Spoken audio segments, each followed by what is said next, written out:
Hai guys, lama banget ya. Long time no see. Belum nemuin momen aja ketika gue harus nge-podcast. Nge-podcast itu butuh apa?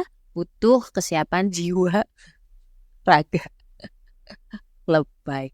Tapi seriously, ketika teman-teman lain mungkin ngomong asal ngomong aja, rata-rata introvert kalau ngomong itu bener-bener yang harus mikir. Asli. Lu tau gak? Si Robert Einstein. Einstein tuh ada Robertnya gak sih? Si Einstein itu, lu tau gak? Dia tuh baru ngomong di usia 9 tahun. Sebelumnya tuh nggak pernah ngomong sampai si ibunya tuh mengira bahwa dia tuh bisu. Pas dia ngomong kalimat pertamanya apa coba? Sop ini udah dingin. Jadi dia habis kasih sop sama ibunya, tapi ternyata sopnya tuh udah dingin gitu loh. Ibunya kaget dong ya, sekalinya ngomong tuh udah lancar gitu. Ibu bahagia banget nak, akhirnya lu ngomong juga gitu, walaupun agak annoying ya menurut gue ya.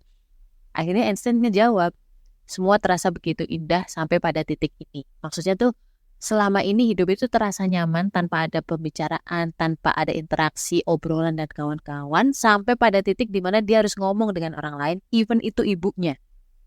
Bayangkan. Tadi ngomongin apa ya?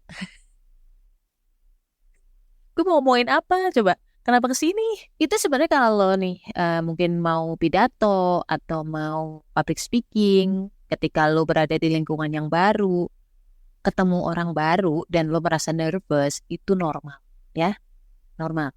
Jangan lo samakan ikan dengan gajah. Jangan lo samakan diri lo dengan orang lain yang memang dia mungkin kepribadian asalnya adalah ekstrovert kah, atau memang orang yang suka berinteraksi, ngobrol. Even gue dengan suami gue itu beda jauh, asli. Itu kita 180 derajat. Cuman biasanya nih anak-anak introvert itu kalau udah nyaman dengan seseorang dia bakal ngecipris ya. Bakal cerewet. Bakal cerewet dan akan merasa sangat tersiksa ketika dia didiemin oleh orang itu. Orang yang menurut dia penting. Nah teman-temanku mau ngomongin ini nih sebenarnya. Alhamdulillah ya dapat bridge-nya. Dapat bridging nih. Gue mau ngomongin tentang silent treatment. Dimana banyak dari kita, lo aja deh, gue enggak. Menyiksa seseorang dengan cara mendiamkannya. Ayo, siapa yang di sini suka banget ngelakuin itu? Atau justru lo adalah korbannya? Bagaimana caranya ketika kita didiemin oleh orang yang kita sayang, atau didiemin oleh orang yang penting menurut kita, dan kita tetap bisa happy, happy, happy, happy, happy, happy. Boleh gila. Assalamualaikum. Gimana kabar lo? Alhamdulillah. Apakah lo lagi ngerasa kesepian atau sendirian? Kenalin, gue Ria Marliana, teman healing lo di podcast Self Healing. Di sini kita bakal ngobrol bagaimana sih belajar berdamai dengan luka, tentu aja atas izin Allah Subhanahu wa taala. Semoga Allah sembuhkan lukamu, ringankan bebanmu dan kuatkan hatimu. Oke lah, gue aja yang mendefinisikan ya. Karena gue nggak ngerti deh. Akhir-akhir ini tuh banyak banget artikel-artikel yang bulat kalau ngomong gitu loh. Mungkin dia pakai bantuan ChatGPT ya nggak sih? Ininya silent treatment adalah perlakuan seseorang kepada orang lain dengan tujuan untuk menyiksa. Ini beda dengan orang yang diam karena takut kepancing emosinya. Jadi misalnya nih lagi berdebat gitu ya, ngomong lagi berantem sama pasangan lo, terus tiba-tiba lo udah gede banget, terus lo bilang, bentar dulu lah, kita mendinginkan suasana dulu, asik, mendinginkan. Kita mendinginkan kepala dulu nih. Akhirnya kalian diam. Mungkin kurang lebih sehari, 2 hari. Kalau dalam agama kita itu maksimal 3 hari. Maksimal 3 hari itu artinya udah cooling down sebenarnya. Ya kan? Kalau lebih dari 3 hari kita ngediemin orang itu biasanya karena macam ego yang ngomong bahwa gue pengen lo tahu bahwa gue tuh marah sama lo gitu. Nah itu termasuk silent treatment. Tanda-tanda silent treatment salah satunya adalah gak ada angin, gak ada hujan nih. Ketika dia lagi bete doang malu, terus tiba-tiba dia diem. Kita nih yang gak peka, pekok doang ya kan, gak ngerti sebenarnya lu diem kenapa sih gitu loh. Ya kan, gak mengkomunikasikan. Kalau misalkan berantem, Ujuk-ujuk kita diam, kita tahu lah apa yang membuat dia diem, apa yang membuat kita harus diem. Tapi kalau silent treatment, ada orang-orang yang cuman hanya gara-gara prasangka dia doang, terus dia salah tafsir doang, dia nggak mengkomunikasikan itu ke kita, tahu-tahu tuh diem. Ada, banyak ya, jangan-jangan lu nih. Gua kasih tahu akibatnya ketika lo menjalankan silent treatment ini. Pertama, kalau anaknya tadi gue bilang bahwa dia itu seorang yang nggak peka, seorang yang ekstrovert, di mana tuh teman-teman lainnya banyak ya kan, di mana dia tuh bisa sangat hidup, nggak cuma sama lo. Jatuhnya lo capek sendiri. Ada orang-orang ekstrovert yang didiemin tapi dia nggak ngerasa gitu. itu itu anugerah loh. Orang-orang yang tidak peka seperti itu anugerah. Oke, itu yang pertama, lu capek sendiri. Capek dalam hal ini apa? Ya capek artinya kan dalam tubuh lo itu terrilis apa ya? Mengeluarkan hormon-hormon yang bikin lo stres sendiri gitu kan. Kan sayang aja di tubuh lo. Itu yang pertama. Lalu yang kedua, masalah tuh nggak akan kelar. Kalau misalkan ini ada masalah yang harus diselesaikan berdua, contohnya misalkan kayak apa ya? Listrik ya, tagihan listrik atau tagihan bulanan apa gitu, lu nggak bisa raid itu, ya nggak terbayar-bayar, bener gak? Kalau memang itu cuman masalah lo lagi bete aja, lu kesel aja, lo coba handling itu sendiri lah. Masa untuk meng-cooling down kebetean lo aja lo harus menghukum orang lain? Selemah itukah kamu?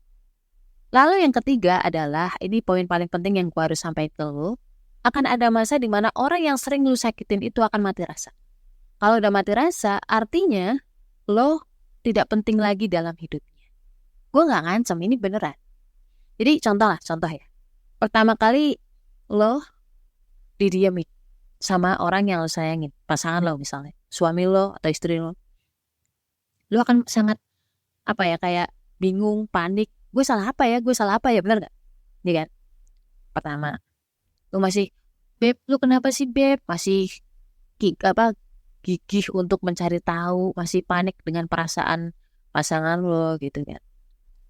Kedua, masih seperti itu. Ketiga, dan seterusnya, dan seterusnya, dan seterusnya. Lama-lama lu akan ada nemu titik di mana gua kok berjuang banget demi lo, demi pasangan lo maksudnya. Tapi pasangan lo kayak semakin semena-mena ya gitu kan. Dolim lo itu. Tanpa ada sebab yang jelas, ngediemin, nyiksa dan kawan-kawan, gak ada masalah berarti gitu. Akhirnya lo capek sendiri kan. Ketika pasangan lo menjadi orang penting dalam hidup lo, malah dia nyakitin. Ya udah, daripada lo tersakiti, ya buang aja dia dari list orang-orang penting kamu, bener gak? Di suatu masa lo akan merasa lelah banget dan akan membuang dia dari daftar orang penting dalam hidup kamu. Ketika dia sudah di luar circle itu, si pasangan lo ini misalkan, mau ngapain aja lu udah bodo amat. Tapi again, bahwa itu tuh butuh waktu lama. Dan itu intensitasnya sering. Lo tidak akan terpengaruh, mood lo gak akan sampai hancur. Lo gak akan sampai panic attack, gak akan anxious. Hanya gara-gara pasangan lo ngediemin lo. Akan ada masa dimana lo bilang pada diri lo, alah udah biasa. Alah udah gak kaget ya kayak gitu. Dan akan ada masanya nanti setelah itu, lo bisa asik sendiri dengan kehidupan lo. Lo akan bisa asik sendiri dengan teman-teman lo yang lain. Dengan anak-anak lo. Dengan hobi lo. Dan ini nih, yang pelaku silent treatment ini hanya akan ngomong. Iya kan? Karena kan tujuan dia adalah menyiksa lo. Sementara dia melihat lo gak tersiksa. Kan jadi bete sendiri gak sih? Asli. Jadi buat lo nih korban-korban silencer, korban-korban silent treatment yang ada di dunia ini, berbahagialah karena itu adalah jembatan di mana lo akan menemukan kebahagiaan. Lo akan menemukan kekuatan diri lo bersama Allah tentunya. La haula wala quwata illa billah, ya kan? Menurut gua itu adalah kebahagiaan yang sesungguhnya, di mana lo akan menjadi mandiri, tidak tergantung moodnya si pasangan lo. Saran gua nih, celah, saran gue ketika lu masih dalam tahap seperti itu, belum menemukan titik kemandirian, kemandirian lo, belum bisa melepaskan dia dari daftar orang penting itu kan proses nih, ya kan? Butuh waktu tidak hanya semalam 2 malam, tidak hanya sehari 2 hari. Bahkan ada yang berbulan-bulan, ada yang bertahun-tahun. Yang penting ada progresnya. Baca doanya Nabi Musa. Ketika beliau minta ditenangkan saat akan menghadapi Fir'aun. Rabbi shrah li sadri wa yassir li amri wahlul 'uqdatam min lisani yafqahu qawli. Then kamu mencoba beraktivitas seperti biasa. Artinya ketika dalam hati lo masih masih bergemuruh pun, coba cari hal-hal yang membuat lo asik. Entah lo tidur, nonton, asikin sendiri aja, enjoy aja. Oke? Jangan lupa, mudah-mudahan Allah memberikan kekuatan kepada kita semua, termasuk keluarga kita di Gaza, di Palestina, dan dimanapun berada yang sedang memperjuangkan agamanya Allah. Kalau kita melihat ya, saudara-saudara kita, keluarga kita di sana, di Palestina ini, masalah kayak gini-gini itu nggak ada apa-apanya. La haula wala quwata illa billah. Stay love and assalamualaikum warahmatullahi wabarakatuh.